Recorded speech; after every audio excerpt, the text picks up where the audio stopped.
ini yang kita harapkan dalam kehidupan kita jamaah. Ketenangan itu bisa kita dapatkan saat kita kumpul seperti ini.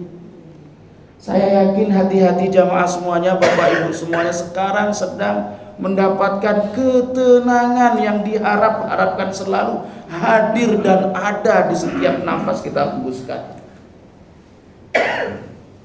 Illa nazalat alaihimus sakinatu wa ghasyiyatuhumur rahmatu, ghasyiyat menutupi kepada mereka ar-rahmatu, rahmat Allah Subhanahu wa taala. Ketenangan dan rahmat Allah kita dapatkan di sini. Rahmat itu kasih sayang jamaah. Kasih sayang Allah Subhanahu wa taala kalau sudah diturunkan kepada hambanya, lupa tentang dosa-dosa yang pernah kita lakukan. Wa rahmati wasi'at kulla syai', dan rahmatku, rahmat Allah Subhanahu wa taala begitu luas.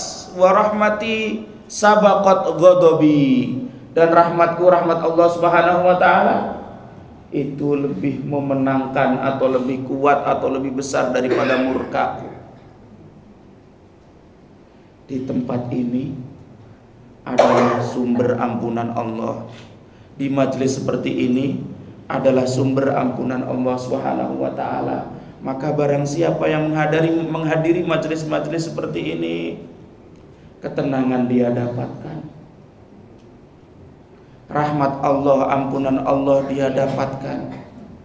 Wa haffathumul malaikatu, kemudian dikelilingi oleh para malaikat ini jamaah. Kita tidak tahu loh, malaikat ini makhluk yang Allah ciptakan dari cahaya yang kita tak mampu melihat mereka.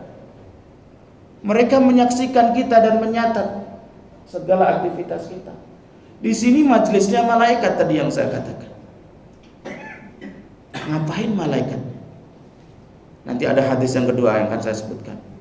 Yang keempat faedahnya adalah wa dzakarahumullahu fi man 'indah.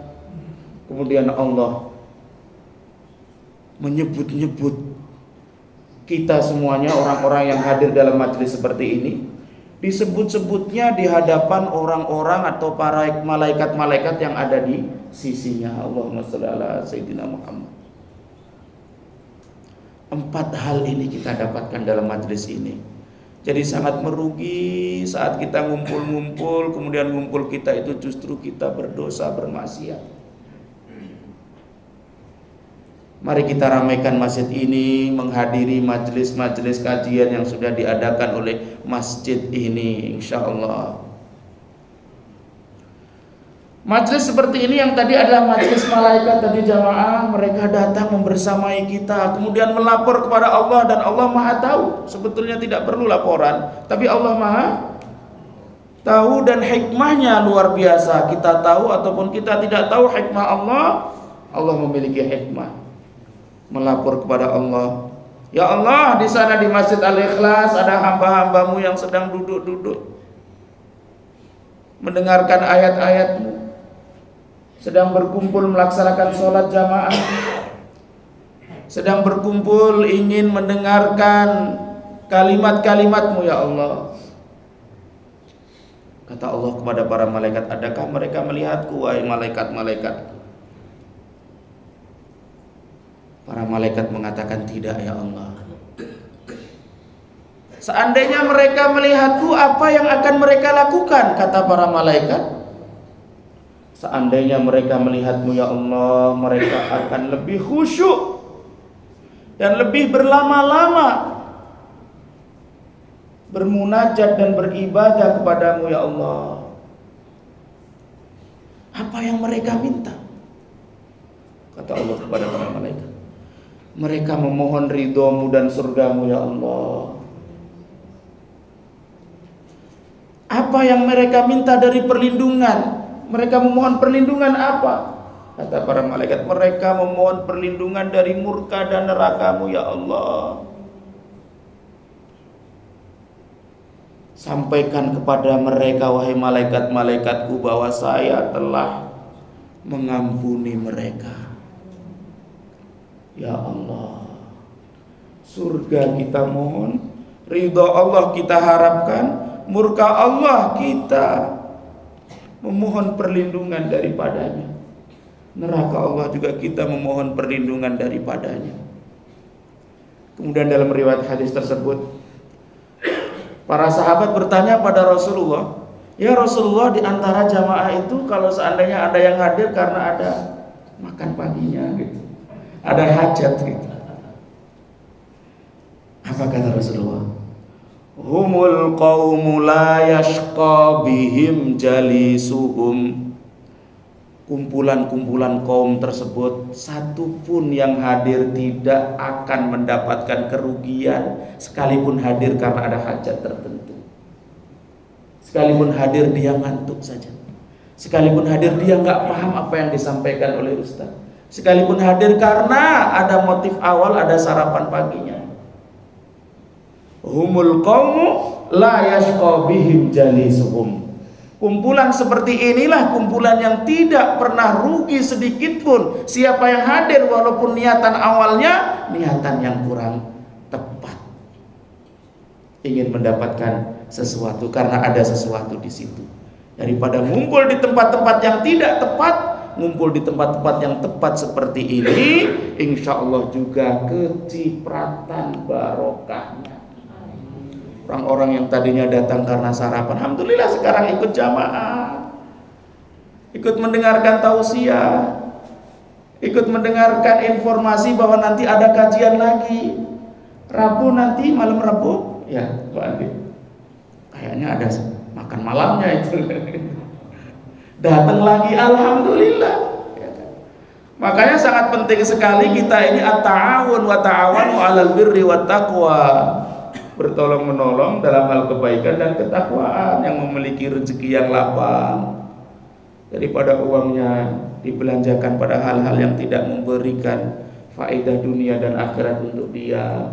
Sedekahkan di masjid, masjid disalurkan untuk memberi makan, sekalipun motifnya untuk memancing orang lain datang ke masjid, motif yang luar biasa.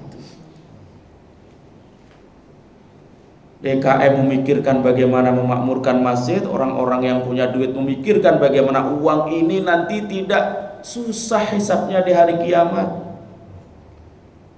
disalurkan ke jalan-jalan yang diridhoi oleh Allah Subhanahu wa ta'ala. Alhamdulillah. Yang tadinya niatnya belum lillahi ta'ala, mari kita perbarui niat kita agar lillahi ta'ala.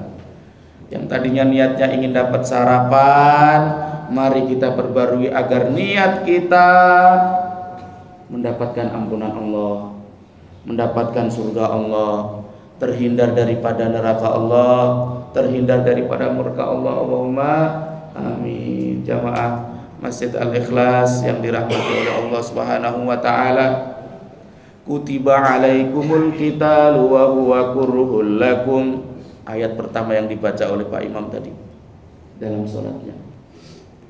Wa asa an takrahu syai'an wa huwa khairul lakum wa asa an tuhibbu syai'an wa huwa syarrul lakum wallahu ya'lamu wa antum la ta'lamun.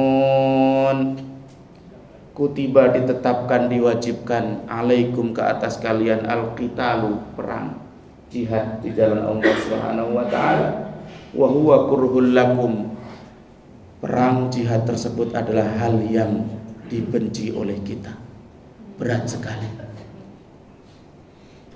Kita manusia diciptakan oleh Allah Subhanahu wa ta'ala, ada fitrah yang ada dalam diri kita, benci kematian. Semuanya begitu. Ada fitrah yang ada pada diri kita, cinta keindahan. Ada fitrah yang ada pada diri kita, takut kematian itu. Kemudian Allah Subhanahu wa ta'ala saat mewajibkan hal itu, tentunya hal itu adalah sangat kita tidak suka dan kita benci. Dan Allah tahu hal itu. Wa huwa kurhul lakum. Tapi terkadang sesuatu yang kita benci, jamaah, itu justru baik untuk kita. Wa asa an takrahu syai'an wa huwa khairul lakum. Terkadang apa yang menjadi sesuatu yang kita benci itu justru baik untuk kita. Dan sebaliknya, anak yang kita cintai, kehidupan yang kita cintai, harta yang kita cintai, dunia dengan kemewahannya yang kita cintai, itu justru syarrul lakum, itu adalah keburukan bagi kita semuanya. Karena apa? Wallahu ya'lamu wa antum la ta'lamun. Allah mengetahui dan lebih mengetahui daripada kita, sementara kita tidak mengetahui. Wa huwa aqrabu ilaihi, dia lebih dekat, Allah Subhanahu wa taala lebih dekat kepada manusia ini min hablil warid, lebih dekat daripada kita sendiri. Allah lebih dekat kepada kita daripada kita sendiri, dan lebih tahu tentang kita daripada kita sendiri. Banyak sekali upaya-upaya di dunia ini, tidak hanya di Indonesia, dimanapun berada, karena pengaruh orang-orang atau musuh-musuh Allah yang ingin menghapuskan Islam ini dari atas muka bumi. Perjuangan mereka seperti itu. Segala ayat-ayat yang berkaitan dengan perjuangan umat berusaha untuk tidak dibahas, mohon maaf. Bahkan di Al-Azhar sendiri, tempat saya belajar di Mesir, media-media berupaya menjatuhkan Al-Azhar dan memprovokasi pihak-pihak pemegang kebijakan agar ayat-ayat yang berkaitan tentang jihad nggak perlu lagi diajarkan di Al-Azhar. Itu Al-Azhar ditekan dengan luar biasa seperti itu. Kekuatan keilmuan yang di dunia ini masih tidak tertandingi ya di Al-Azhar. Ditekan siang malam agar ayat-ayat atau materi-materi yang berkaitan dengan jihad itu nggak perlu lagi diajarkan. Bahkan ustadz-ustadz pun saat ngomong tentang itu takut. Betul atau tidak? Ya. Kenapa? Karena pengaruh musuh-musuh Islam yang berusaha untuk menekan pemimpin-pemimpin kita, walaupun pemimpin kita juga Islam, itu begitu kuatnya. Pembela kebenaran semakin sedikit, pembela kebenaran semakin lemah, pembela kebenaran semakin hari semakin malu memperjuangkan kebenaran. Di waktu yang sama yang memperjuangkan kebatilan begitu pandai, yang memperjuangkan kebatilan begitu banyak, menghias kebatilan seakan-akan dilihat oleh orang awam seperti kita menjadi kebenaran. Akhirnya kita ikuti. Sementara orang-orang yang mempromosikan kebenaran sedikit takut, malu. Sehingga orang-orang awam seperti kita, kok itu nggak ada yang menolong, kok itu nggak ada yang memperjuangkan. Kemudian ditafsiri kalau itu kebenaran, pasti kan banyak yang menolong. Akhirnya orang awam seperti kita, kebenaran tersebut dianggapnya nggak menjadi kebenaran, akhirnya ditinggalkan. Akhir zaman, fitnah yang merajalela. Pagi mungkin kita masih mukmin, sorenya kita menjadi kafir. Sore kita masih mukmin, paginya kita menjadi kafir. Wal'iyadzubillah. Semoga Allah menjaga kita dari hal-hal seperti ini. Agama Allah adalah cahaya yang menerangi kehidupan manusia, yang menerangi bumi. Datangnya Islam mengeluarkan kita dari kegelapan menuju cahaya, dari kekufuran menuju Islam. Musuh-musuh Islam berusaha untuk mengembalikan kita kepada kegelapan itu dengan berbagai cara. Mereka nggak mampu memerangi kita dengan fisik, mereka memerangi kita dengan rongrong akidah kita, dengan melemahkan keyakinan kita. Berusaha untuk melemahkan akidah dan iman kita dengan berbagai cara. Kekuatan ekonomi yang begitu besar yang mereka miliki, menekan negara-negara Islam, negara-negara Muslim, sehingga negara-negara Islam dan Muslim itu lemah ekonominya. Diiming-iming ini, yang penting kebijakannya ngikut kita, kata mereka. Dan itu terjadi. Kita ingin melahirkan, Bapak Ibu semuanya, generasi yang bisa mengembalikan kejayaan Islam ini kembali. Di saat Islam, di masa-masa kejayaannya, orang-orang musuh-musuh Islam takut mendengar nama Islam. Kita sekarang diinjak-injak di mana-mana. Jumlah kita yang luar biasa banyaknya. Mohon maaf ini. Di area tanah negeri Arab itu orang Arab banyak sekali dan kebanyakan Muslim.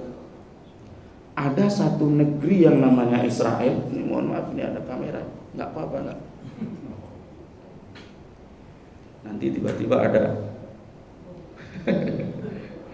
ya, melaporkan ini Ustadz Imam ceramah tentang merendahkan Israel. Ada satu negeri yang namanya Israel yang menganiaya saudara-saudara kita Islam di Palestina.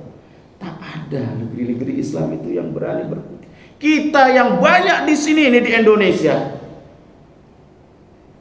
ratusan juta, nggak berani berkutik dengan negeri kecil di Israel sana.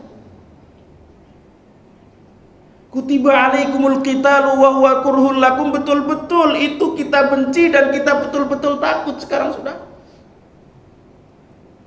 Malakum idza qila lakum firu fi sabilillahi tsaqaltum ilal ard.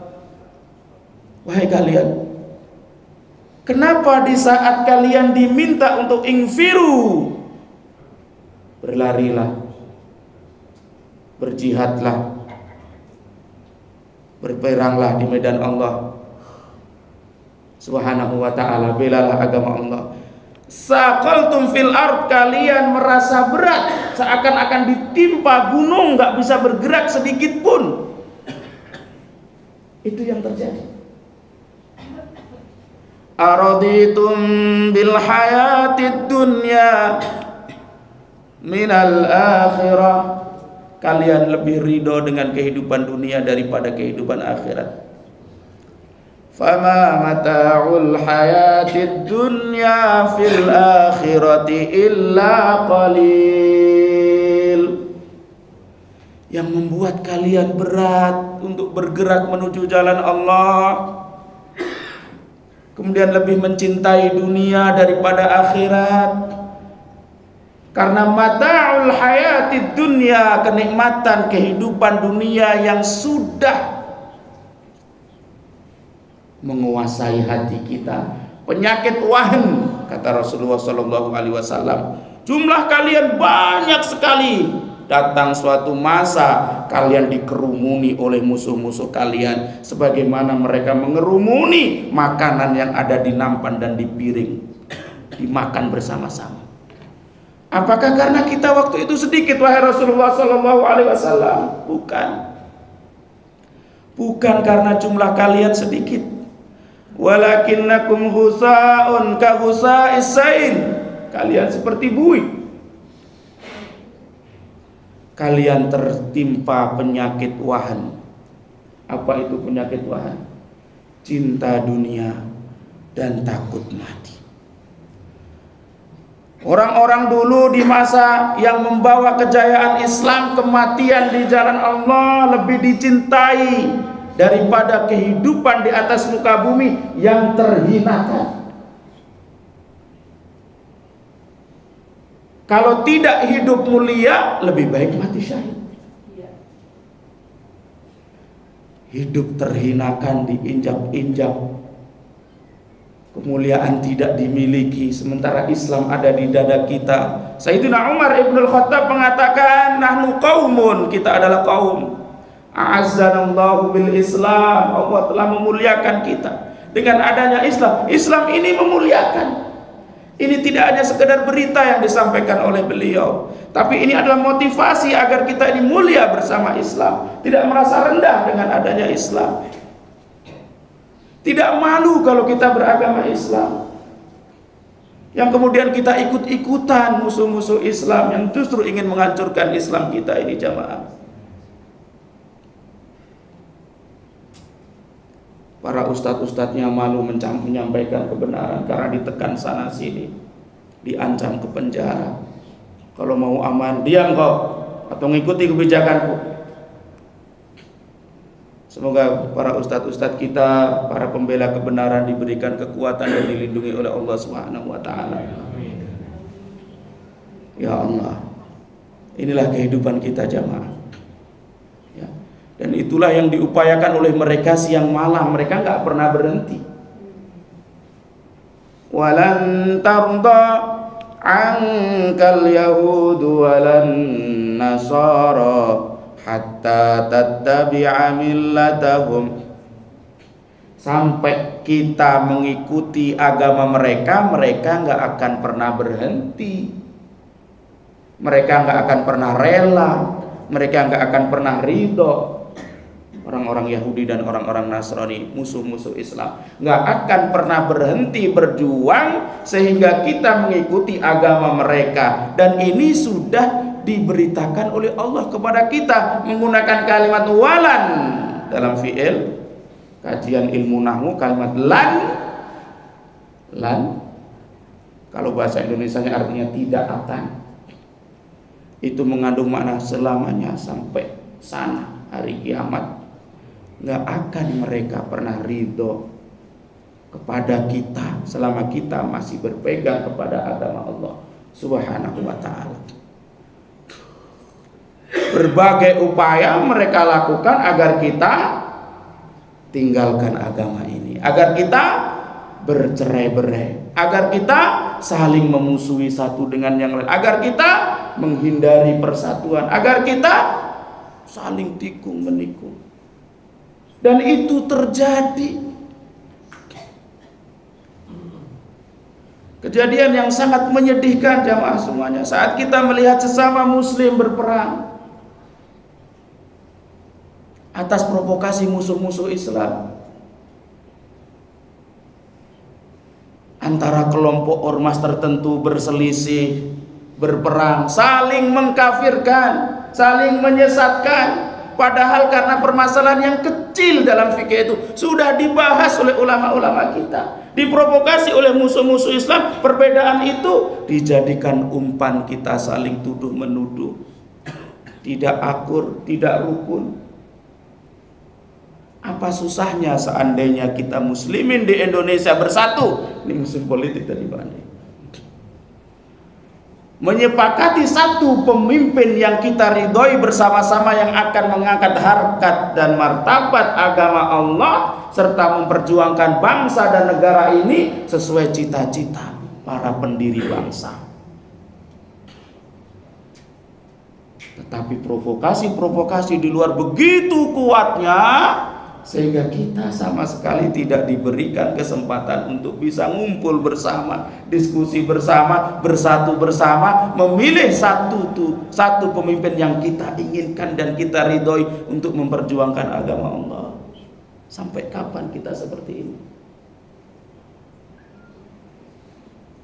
Kalau di masa kita tidak mampu seperti itu, anak-anak kita ini jamaah harus kita proyeksikan untuk aset masa depan mereka untuk bisa menyatukan bangsa ini, menyatukan umat Islam dimanapun berada, memperjuangkan agama Allah Subhanahu wa ta'ala sehingga kembali kejayaan itu kepada kita. Amin ya rabbal alamin.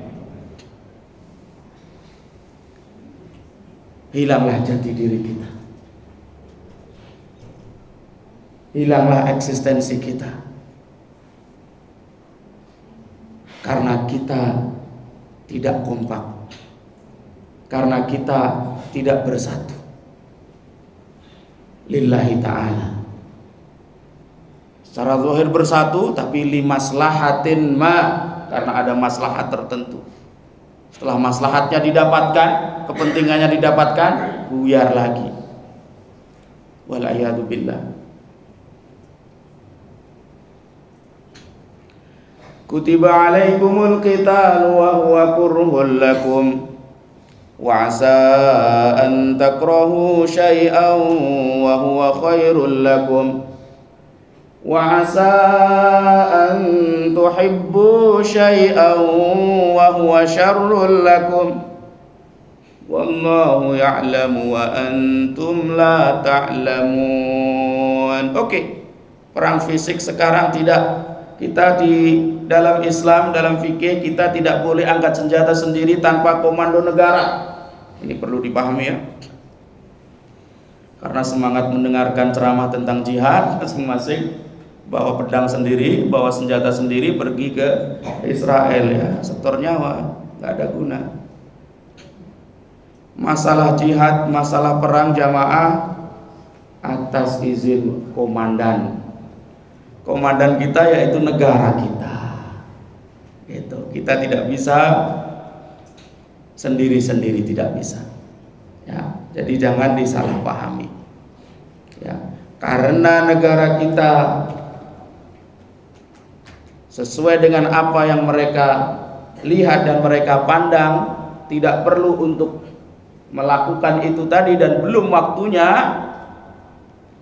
maka setidaknya kita punya cara lain untuk bisa mengembalikan eksistensi kita ini sebagai muslimin, mengembalikan kemenangan itu untuk diri kita umat Islam.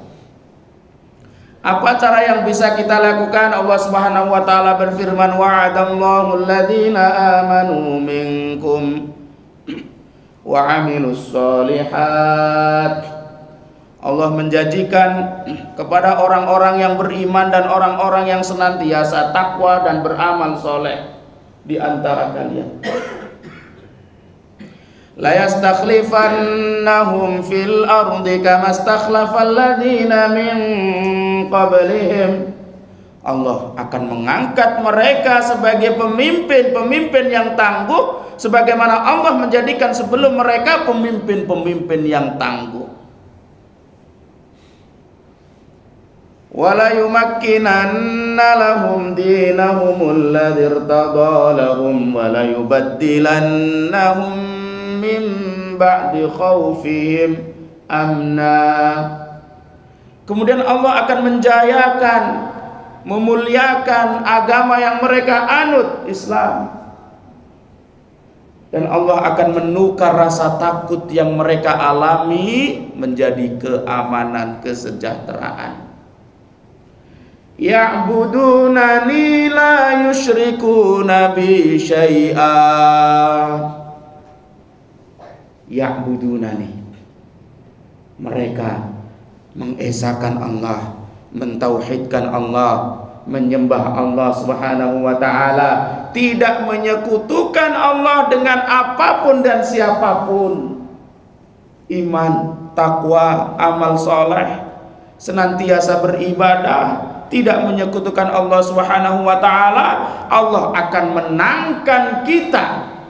Kalau seandainya kebijakan negara-negara dimanapun berada tidak bisa membawa Islam ini kembali kepada kejayaan, mari kita jayakan Islam ini mulai dari kita sendiri.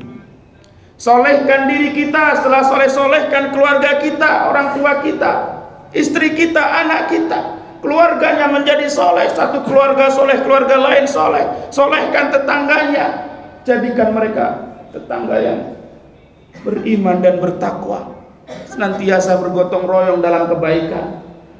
Kita soleh, tetangga kanan kiri soleh, semua menjadi kelurahan yang soleh. Kelurahan yang soleh menciptakan kecamatan yang soleh. Kecamatan yang soleh melahirkan bangsa dan negara yang soleh.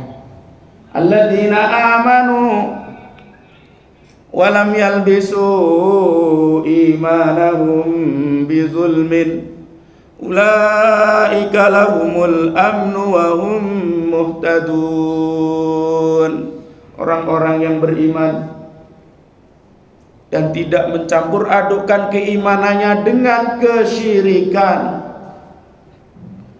mereka itulah orang-orang yang berhak mendapatkan al-amnu, keamanan, rasa aman, ketenangan, ketentraman, kebahagiaan. Wahum muhtadun, dan mereka itulah orang-orang yang berada dalam petunjuk Allah Subhanahu wa ta'ala. Kita menginginkan kejayaan negara ini berasaskan Islam, kembali kepada kejayaan waktu awal, sementara diri kita belum soleh, amal kita belum soleh, keluarga kita masih berantakan, masyarakat kita masih banyak maksiat, kita diam saja. Kemudian kita teriak-teriak ingin mengembalikan kejayaan Islam. Jamaah, ya Allah, jangan berharap pertolongan Allah itu turun sementara kita melupakan syarat-syarat yang diinginkan oleh Allah Subhanahu wa ta'ala. Iyyaka na'budu Wa iyyaka nasta'in, hanya kepadamu lah ya Allah kami memohon, kami menyembah, kami meminta pertolongan. Di situ Allah mendahulukan ibadah dulu jamaah. Balikan kita sekarang ini, mintanya ditolong dulu baru mau deket sama Allah Subhanahu wa taala. Wa minhum man 'ahada Allah la in atana min fadlihi lanasaddaqanna wa lanakunanna minas solihin. Ada sebagian mereka berjanji kepada Allah, kalau Allah memberikan kemuliaan padanya, kekayaan kepadanya, kemudahan padanya, kesehatan kepadanya, dia akan bersedekah dan menjadi orang soleh. Nuntut dulu dikasih pertolongan Allah, baru dia mau akan sedekah dan menjadi orang soleh. Falamma atahum min fadlihi bakhilu bih wa tawallaw wa hum mu'ridun. Ketika Allah sudah memberikan apa yang mereka minta,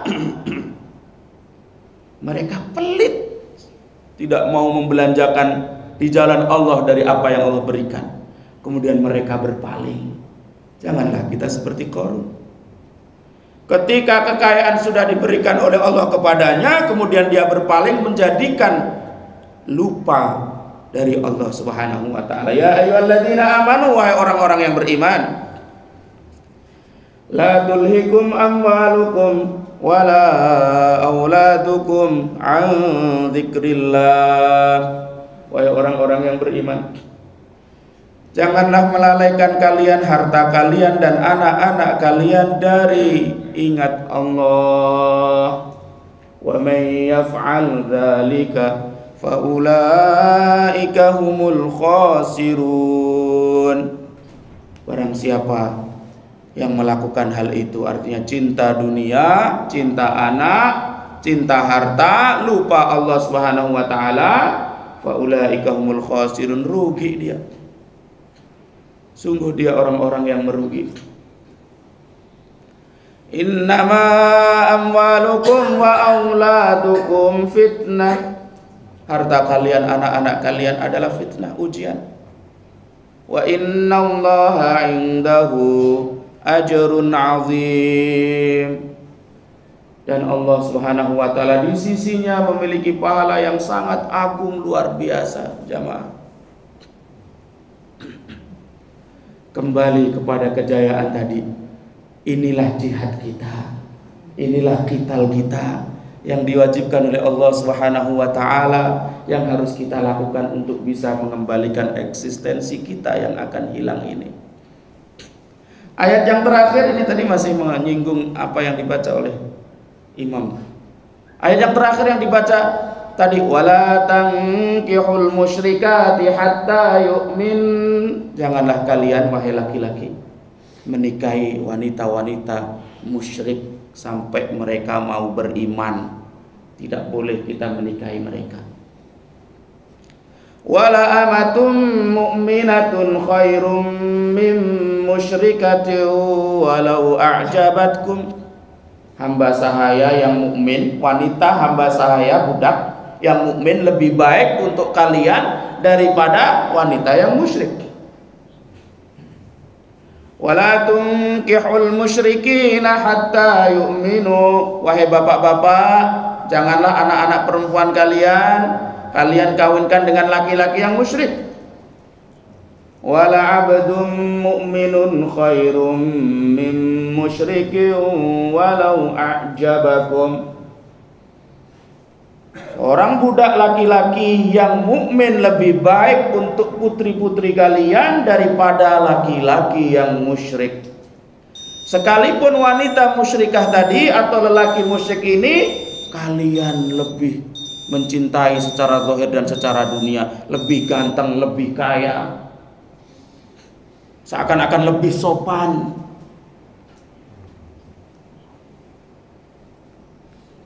Ulaika yad'una ilan nar. Mereka itu jamaah mengajak kepada neraka. Nauzubillah min dzalik. wallahu yad'u ilal jannah. Sementara Allah mengajak kita kepada surga, dan ini terbukti. Sekalipun kita muslimin, secara hukum fikih kita diperbolehkan menikah dengan ahlul kitab ya, bukan musyrikat. Ahlul kitab itu Yahudi dan Nasrani. Laki-laki muslim boleh menikah dengan wanita yang Yahudi dan Nasrani, sekalipun ada beberapa ulama yang tidak membolehkan, khususnya di masa sekarang. Kenapa? Banyak loh wanita yang masih muslimah dan mukminah untuk dinikahi. Kenapa harus yang itu bisa diterapkan saat kita sudah kehabisan wanita muslimah, dan alhamdulillah kita nggak ada habisnya, kan gitu. Karena terbukti, karena apa? Islam membolehkan hal itu tadi karena dengan target lelaki muslim tadi bisa mengajak istrinya yang masih ahlul kitab untuk bisa masuk ke jalan Allah, masuk ke agama Allah, membimbingnya untuk bisa masuk Islam. Yang terjadi kebalikan, suaminya malah kalah, jadinya masuk agama mereka.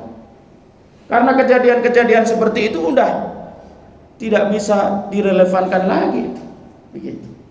Jadi dalam satu keadaan hukum itu bisa berubah, ya, sesuai dengan perubahan keadaan tersebut. Tapi kalau musyrikat, mereka yang menyekutukan Allah dan menyembah selain Allah, jangan, sama sekali jangan menyembah matahari, menyembah lautan, bahkan menyembah hewan. Ya, kenapa dalam fikih itu ahlul kitab diperbolehkan, wanita ahlul kitab diperbolehkan untuk dinikahi oleh lelaki muslim? Karena sebetulnya mereka juga iman loh sama Allah. Kenapa mereka kafir? Kalau Yahudi kafir, nggak beriman pada Nabi Muhammad, satu nabi di antara nabi-nabi yang ditetapkan Allah. Kok kita nggak mau beriman? Kita kafir. Sekalipun kita percaya surga neraka, percaya Allah, percaya adanya neraka jahanam dan surga, tapi kalau nggak percaya dari salah satu nabi yang ada, kita dianggap kafir. Terkadang saat kita berinteraksi dengan tetangga kita yang kafir, yang non muslim, kita menjaga lisan kita untuk tidak menyakiti, begitu. Jadi mereka kafir menurut kita. Laqad kafaral ladzina qalu innallaha huwal masih ibnu Maryam. Udah jelas tuh. Sungguh telah kafir orang-orang yang mengatakan bahwa Tuhan atau Allah itu adalah Al-Masih ibnu Maryam, Isa atau Yesus. Ya. Qul huwallahu ahad. Katakanlah Allah Esa. Allahus Samad. Allah adalah tempat yang kita tuju dalam segala kebutuhan kita dan tidak membutuhkan kita. Lam yalid wa lam yulad. Allah tidak melahirkan dan juga tidak dilahirkan. Wa lam yakul lahu kufuwan ahad. Tidak ada satu orang pun yang sama dan serupa dengan Allah Subhanahu wa taala. Allah ahad. Saat mereka mengatakan Allah tidak ahad, Allah tiga, kata mereka, berarti kafir, tidak sesuai dengan akidah Islam, tidak sesuai dengan kebenaran, dan jangan malu kalau mengatakan itu kafir. Karena Allah ahad, maha satu, satunya Allah menunjukkan Allah adanya Allah tidak dimulakan dengan ketiadaan. Beda dengan adanya kita dimulai dengan ketiadaan, betul? Kita dulu nggak ada kan? Kemudian sekarang kita ada. Kemudian kita akan tidak ada lagi. Kemudian kita akan diadakan lagi oleh Allah Subhanahu wa taala di hari kebangkitan. Beda dengan adanya Allah. Wajibul wujud. Keberadaan Allah tidak dimulai dengan ketiadaan dan tidak akan pernah berakhir dan berujung dengan ketiadaan. Itulah ahad Allah Subhanahu wa taala. Esa Allah Subhanahu wa taala. Allah Maha Satu. Siapapun yang mengatakan Allah ada dua, akidahnya rusak. Allah Maha Satu. Ini bantahan bagi mereka yang mengatakan Allah itu lebih dari satu. Ada yang mengatakan Tuhan itu dua, ilahul khair dan ilahul syarr. Ada Tuhan yang mengurus tentang kebaikan-kebaikan dan yang mengurus tentang keburukan-keburukan. Sunaiyun, orang-orang yang bermadhab dua Tuhan. Ada yang menganggap Tuhan tiga seperti kaum Nasrani tadi. Padahal Allah kita katakan Ahad, Maha Esa. Tidak mungkin ada dua Tuhan, apalagi ada tiga Tuhan atau lebih daripada itu. Kalau kita bayangkan ada dua Tuhan, imma an yatawafaqa wa imma an yatamana'a. Ada namanya kalau kita belajar dalam ilmu kalam, keesaan Allah itu secara akal wajib dan tidak mungkin tidak. Allah satu itu secara akal wajib dan tidak mungkin tidak. Karena secara akal Allah itu satu dan tidak mungkin tidak. Kalau kita bayangkan ada dua nih jamaah. Dua Tuhan ini seandainya sama-sama yatawafaqah, sama-sama setuju. Ayo sama-sama setuju. Setujunya ada dua kemungkinan. Contohnya mau mengadakan sesuatu, kita adain bulan yuk, kata dia. Dua Tuhan ini setuju mau ngadain bulan, ya udahlah kamu yang ngadain, saya nggak usah. Berarti yang nggak usah berarti menunjukkan tidak mampu. Ketidakmampuan adalah maha suci Allah dari memiliki sifat ketidakmampuan. Berarti yang tidak mampu bukan Tuhan. Berarti sisa Tuhan hanya satu. Atau sepakat mau ngadain bulan, udahlah kita adain 2 bulan, bulan 1, bulan 2, bulan 1 tugas di timur, bulan 2 tugas di barat. Berarti bulan yang diciptakan satu Tuhan ini di timur, yang nggak mau menguasai barat, yang menciptakan ini di barat nggak bisa menguasai timur, berarti ada unsur lemah. Kalau ada unsur lemah berarti nggak berhak untuk dikatakan Tuhan. Tuhan kok lemah? Apalagi Tuhannya makan dan minum. Ya apa? Orang Jawa. Ada lagi dulu Tuhannya saat orang yang menyembahnya lapar, dimakan Tuhannya. Mana sifat kuasa Allah kalau seperti itu? Tuhan itu memiliki sifat mutlak, maha kuasa, maha tak terkalahkan. Itu kalau tadi ya tawafaqo, nggak mungkin secara akal itu sudah. Atau ya tamanaa. Dua Tuhan tersebut saling tidak mau kompak. Saya mau menciptakan bulan, satu lagi saya menciptakannya kotak, kan gitu. Yang mau menciptakan kotak berarti dia nggak mampu menciptakan bulat. Menciptakan bulat nggak mampu menciptakan kotak. Ketidakmampuan yang mereka miliki berarti tidak berhak dituhankan. Masa Tuhan nggak mampu? Mau tidak mau harus ada satu saja yang maha kuasa, yaitu Allahu Ahad. Lam yalid wa lam yulad. Allah tidak melahirkan dan Allah tidak dilahirkan. Tidak melahirkan. Ini membantah tuduhan orang-orang yang mengatakan bahwa Yesus adalah putra Allah. Orang-orang Nasrani. Membantah juga orang-orang Yahudi bahwa Uzair putra Allah. Wa qalatil yahudu Uzairun ibnullah wa qalatin nasara al-masih ibnullah. Orang-orang Yahudi mengatakan Uzair putra Allah, orang-orang Nasrani mengatakan Al-Masih yaitu Yesus putra Allah. Orang-orang musyrik mengatakan malaikat itu putrinya Allah. Dibantah dengan satu ayat, lam yalid, Allah tidak punya istri, tidak punya anak. Yang menuduh bahwa Allah punya istri, punya anak, punya putri, anak laki dan perempuan, mereka orang-orang yang kafir. Tidak boleh kita terpengaruh.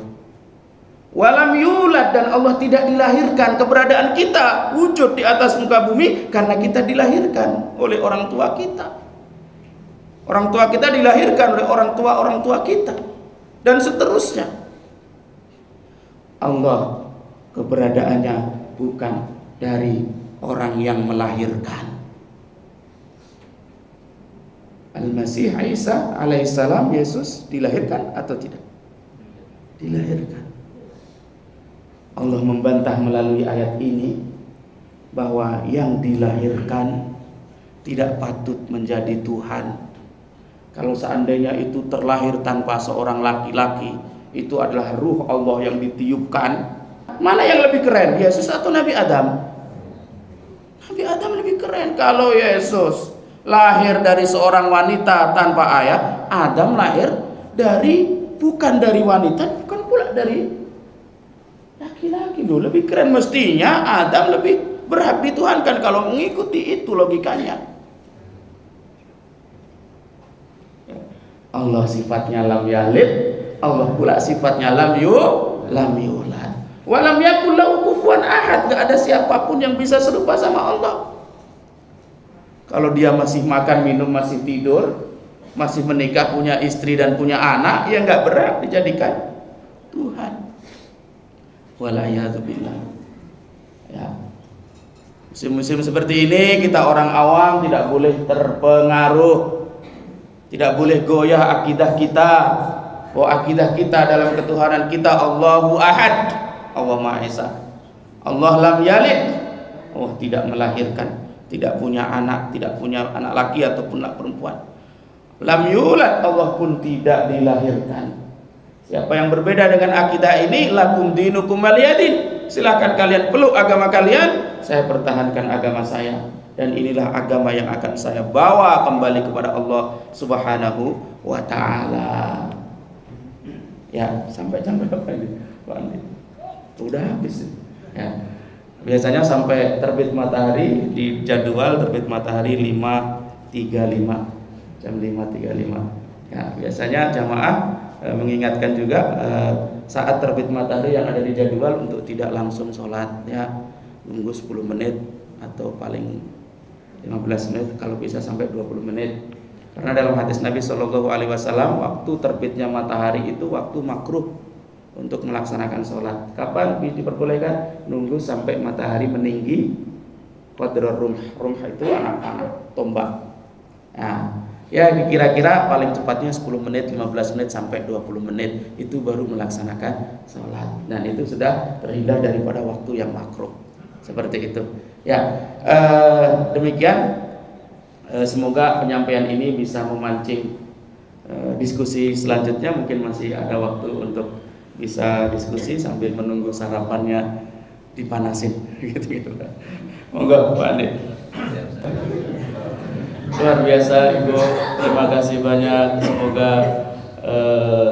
keikhlasan pengurus Masjid Al-Ikhlas ini membawa magnet untuk warga sini dan sekitar untuk bisa mendekatkan diri pada Allah Subhanahu wa taala. Kita doakan bersama-sama ya, seluruh jamaah, seluruh donatur, seluruh orang-orang yang ikhlas dalam rangka memakmurkan rumah Allah ini diberikan panjang umur, diberikan keberkahan, kemudian diberikan kemudahan dalam segala urusannya. Amin Allahumma amin. Masya Allah. Terima kasih banyak. Salam kenal Ibu juga. Saya Imam Al-Marghoni. Ya, saya Imam Al-Marghoni. Ya, saya menantunya Ustadz Muhammad Arifin. Ya, alhamdulillah, semoga silaturahim ini terus terjalin. Ya, semoga senyum, ketawa ini ketawa yang mubah, yang bernilai ibadah. Amin ya rabbal alamin. Jazakillahu khair Ibu, semoga Allah memberikan pahala yang sebesar-besarnya. Kemudian mengenai pertanyaan di mana? Nah, ini pertanyaan mestinya ada 3 saling berkaitan. Di mana ibadah yang paling baik? Apa ibadah yang paling baik? Kapan ibadah yang paling baik? Ini 3. Nah, ini mungkin langsung sekalian 3-tiganya karena saya tadi nggak paham di mananya ini maksudnya tempat atau apanya kan gitu. Ya. Apa ibadah yang paling baik? Rasulullah Shallallahu Alaihi Wasallam sering didatangi para sahabat. Sahabat yang berbeda-beda dengan pertanyaan yang sama. Sahabat yang berbeda-beda dengan pertanyaan yang sama. Pertanyaannya sama, yaitu apa? Ibadah apa yang paling baik? Amal apa yang paling baik untuk bisa saya amalkan ya Rasulullah Shallallahu Alaihi Wasallam? Dan jawaban Rasul berbeda-beda. Rasul menjawabnya dengan jawaban yang berbeda-beda. Kenapa Rasul menjawabnya dengan jawaban yang berbeda-beda? Karena Rasul menjawab pertanyaan dan Allah kasih tahu kepada Rasulullah tentang keadaan orang yang bertanya. Jadi jawaban Rasul tersebut sesuai dengan keinginan orang yang bertanya tersebut sebaiknya dia ngelakuin apa dalam ibadah tersebut. Akhirnya dijawabnya dengan jawaban agar dia melakukan hal tersebut. Pernah ditanya kemudian dikatakan amal yang paling baik adalah sholat tepat waktu. Sholat tepat waktu, as-sholatu li waktiha. Karena mungkin Rasul ngelihat yang ini suka menunda-nunda sholatnya gitu. Ada juga jawaban lain, memberi makan. Masya Allah, yang nyiapin sarapan itu termasuk sekarang sedang melaksanakan amal yang paling baik. Ya. Karena orang yang bertanya di waktu itu kenapa dijawab memberi makan, karena dia nggak mau memberi makan, berat sekali mengeluarkan duitnya untuk beri makan. Gitu. Akhirnya dikasihlah jawaban tersebut. Ya. Bermacam-macam. Jadi amal yang paling baik jamaah adalah amal ibadah yang diridhoi oleh Allah, yang sesuai dengan keadaan di hari itu dan di waktu itu. Saya contohkan, di hari penuh fitnah yang seperti ini, kita nggak tahu mana yang hak dan yang batil, bingung. Di masa seperti itu juga ada sahabat yang melakukan uzlah, menyendiri, nggak ikut sana, nggak ikut sini. Takwa kepada Allah, ibadah kepada Allah, amar ma'ruf nahi mungkar tetap dijalankan. Itulah amal yang paling baik. Kanan kiri kita orang-orang miskin, kelaparan, butuh pertolongan. Amal yang paling baik apa? Membantu mereka, mengulurkan tangan kita kepada mereka. Kanan kiri kita nggak ada yang mendatangi masjid, padahal muslimin semuanya, masjidnya kosong. Amal yang paling baik, ayo kita ajak mereka monggo sholat berjamaah. Kita makmurkan masjid. Innama ya'muru masajidallah man amana billahi wal yawmil akhir wa aqamas sholata wa ataz zakata wa lam yakhsha illallah. Masjid ini harus dimakmurkan. Yang memakmurkan mestinya kita, orang yang beriman kepada Allah dan Rasulnya, mendirikan sholat dan menunaikan zakat, tidak takut kecuali kepada Allah Subhanahu wa ta'ala. Saat bencana luar biasa, orang-orang yang tertimpa bencana membutuhkan uluran tangan kita, donasi kita. Kita mampu melakukan itu, amal yang paling baik, sesuai dengan keadaan dan kondisi. Ya, karena jawaban Rasul tadi juga melihat keadaan dan kondisi tersebut, dan semuanya baik, dan semuanya baik.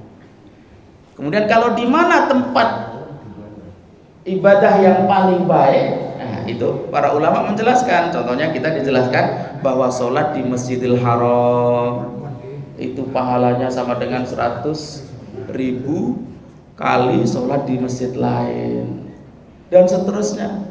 Itu tempat, ya kan? Ada tempat-tempat yang Allah muliakan di situ. Sebagaimana ada juga waktu-waktu yang Allah muliakan di situ. Contoh di antara waktu yang paling mustajab kita berdoa di sepertiga malam terakhir, karena Allah Subhanahu wa ta'ala turun dari langit mendengar doa orang yang berdoa, mengabulkan setiap permintaan orang yang berdoa tersebut. Saat kita sujud juga Allah Subhanahu wa ta'ala lebih dekat kepada kita. Kita curahkan segala isi hati kita saat kita bersujud tersebut. Sehingga saat kita sholat sunnah, khususnya sholat sendirian, panjangkan sujud itu. Bahkan Rasulullah SAW ada beberapa riwayat saat sholat sunnah bahkan ngimami itu. Wa kana ruku'uhu nahwan min qiyamihi, sujudnya juga nahwan min qiyamihi. Lama rukuknya dan lama sujudnya itu sama dengan lama berdirinya. Kita kan biasanya yang lama itu berdirinya doang, sujudnya paling beberapa detik, bangun lagi, rukuknya berapa detik, bangun lagi. Makanya saat sholat sunnah, panjangkan rukuk, panjangkan sujud. Saat kita sujud, kepala kita di tanah, disitulah kita merendahkan diri, paling kita tempelkan bahwa kita akan kembali ke tanah. Di situ kita dekat dengan Allah. Curahkan segala keluh kesah kita hanya kepada Allah Subhanahu wa ta'ala. Di waktu-waktu yang di situ terbaik kita menghadap kepada Allah Subhanahu wa taala. Masya Allah. Ya. Semoga menjawab pertanyaan Ibu. Ya, sama-sama. Mohon maaf kepada semuanya. Terima kasih atas kesempatan dan juga Pak Andi yang diberikan kepada saya untuk bisa bersilaturahim di pagi hari ini bersama-sama jamaah Masjid Al-Ikhlas. Semoga Allah Subhanahu wa taala menerima kita sebagai hamba-hambanya yang soleh. Semoga Allah Subhanahu wa taala menjaga iman kita untuk tetap kita bawa sampai kita mati berjumpa kepada Allah Subhanahu wa taala. Allahumma ighfir lil mu'minina wal mu'minat wal muslimina wal muslimat al ahya'i minhum wal amwat innaka sami'un qaribun mujibud da'wat wa ya qadiyal hajat. Allahumma inna nas'aluka ridhaka wal jannah wa na'udzubika min sakhatika wan nar. Rabbana atina fid dunya hasanah wa fil akhirati hasanah wa qina adzaban nar. Rabbana hab lana min azwajina wa dhurriyyatina qurrata a'yun waj'alna lil muttaqina imama. Allahumma aqsim lana min khasyatika ma tahulu bihi bainana wa baina ma'siyatik wa min ta'atika ma tuballighuna biha jannatak wa min al-yaqini ma tuhawwinu bihi alaina masa'ibad dunya wa matti'na Allahumma bi asma'ina wa absarina wa quwwatina abadan ma abqaitana waj'alhu al-warisa minna waj'al sa'rana 'ala man zalamana wansurna 'ala man 'adana wa la taj'al musibatana fi dinina wa la taj'al musibatana fi dinina wa la taj'al musibatana fi dinina wa la taj'alid dunya akbar hammina wa la mablagha ilmina wa la ilan nari masirana waj'alil jannata hiya darana bi rahmatika ya arhamar rahimin wa sallallahu ala sayyidina Muhammad wa ala alihi wa sallam alhamdulillahi rabbil alamin.